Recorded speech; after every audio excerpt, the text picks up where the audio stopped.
ఇదే అంశానికి సంబంధించి పూర్తి విశ్లేషణ అందించడానికి మనతో జాయిన్ అవుతున్నారు సీనియర్ విశ్లేషకులు and senior journalist Pentapati Pullarao గారు. పుల్లారావు గారు నమస్కారం సార్. నమస్కారం. పుల్లారావు గారు, మనం గతంలో కనుక చూస్తే ఈ జియో పాలిటిక్స్ అంతా కూడా ల్యాండ్ బౌండరీస్ చుట్టూనే జరిగేది. కానీ ఇప్పుడు ఏంటని చూస్తే ప్రపంచ దేశాలన్నీ కూడా సీ వార్స్, సముద్రాల పైన ఆధిపత్యం కోసము ఇంత వైలెంట్గా పోటీ పడుతున్నాయి. దీనికి వెనక స్ట్రాటజీ ఏంటి సార్? ఎందుకు ఇంత పోటీ?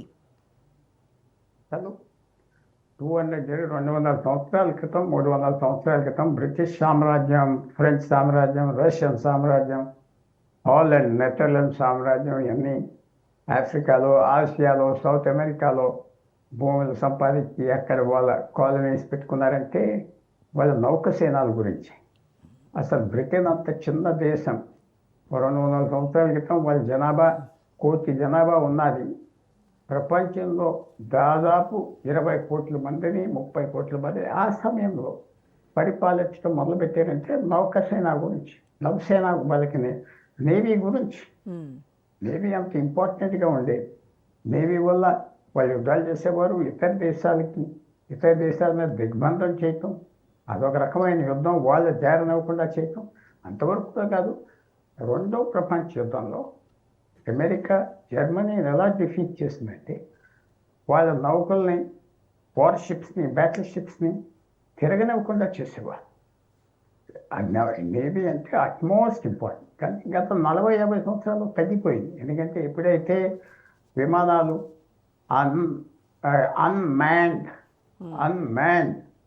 వెహికల్స్ అంటే ప్లేన్స్, పైలట్స్ లేని ప్లేన్స్ అలాంటివన్నీ వచ్చాక తగ్గిపోయింది. కానీ మళ్ళీ ఇప్పుడు ఇంపార్టెన్స్ గత కొన్ని సంవత్సరాలు ఎందుకు వస్తుందంటే చైనా మీరు అన్నట్టుగా దక్షిణ సముద్రాన్ని అక్కడ వాళ్ళు మాకు అథారిటీ ఉన్నారు చెప్పటం, ఇరాన్ యుద్ధం స్టార్ట్ అయ్యాక హోర్ముజ్ జలసంధి ఎంత ముఖ్యతో అందరికీ అర్థమైంది.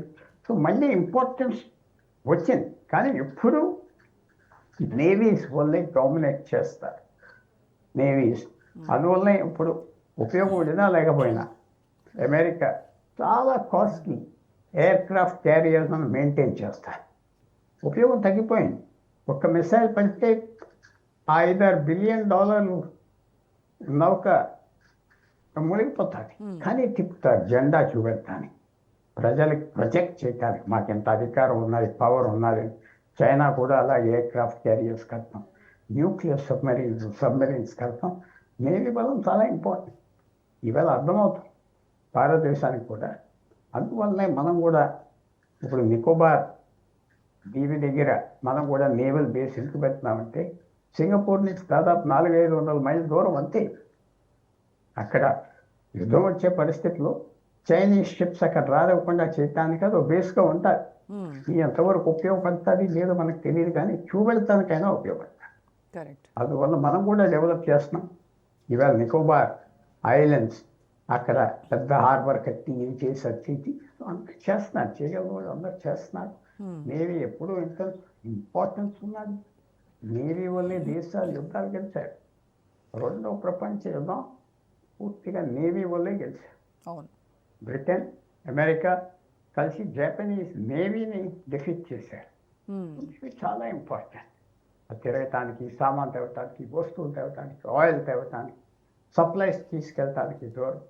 సో నేవీ డెవలప్ చేసుకుంటాం తప్పదు. మీరు అన్నట్టుగా ఈ కంటెస్ట్ ప్రతి సముద్రంలో, కాస్పియన్ సముద్రం ఉన్నాయి, ఎక్కడైతే ఇరాన్ ఒక పక్కన అనేది, రష్యా ఒక 3-4 దేశాలకి అది సరిహద్దు. అలాగే బ్లాక్ సీ అనగానే టర్కీ, రష్యా, యుక్రెయిన్ వాళ్ళందరికీ సంబంధం ఉన్నది. చాలా ఇంపార్టెన్స్ అయిపోయింది.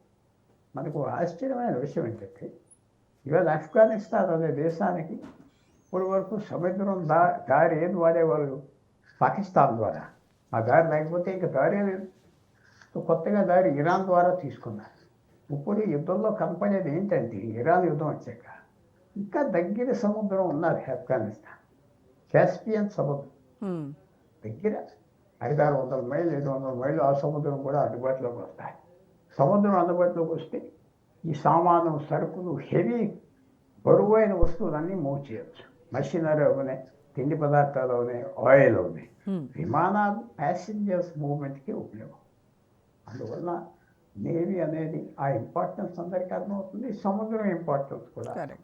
అంటే గ్లోబల్ సప్లై చైన్లో ఈ మేజర్ చోక్ పాయింట్స్ పాత్ర ఎంతటి సంక్షోభానికి దారితీస్తుంది అంటారు సార్?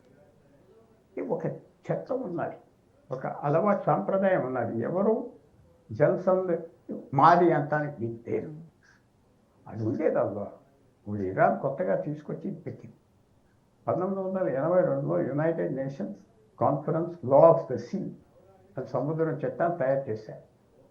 దాంట్లో ఏంటంటే ఎవరికి ఎంత సముద్రం ఉన్నది, టెరిటోరియల్ వాటర్ 3 మైళ్ళు ఎంతో, ఇకనామిక్ జోన్ 200 మైళ్ళ వరకు మీకు ఇకనామిక్ జోన్, ఎక్కడన్నా జల్సంది ఉంటే 2 దేశాల మధ్యన సగం సగం అని క్లియర్గా చేశారు.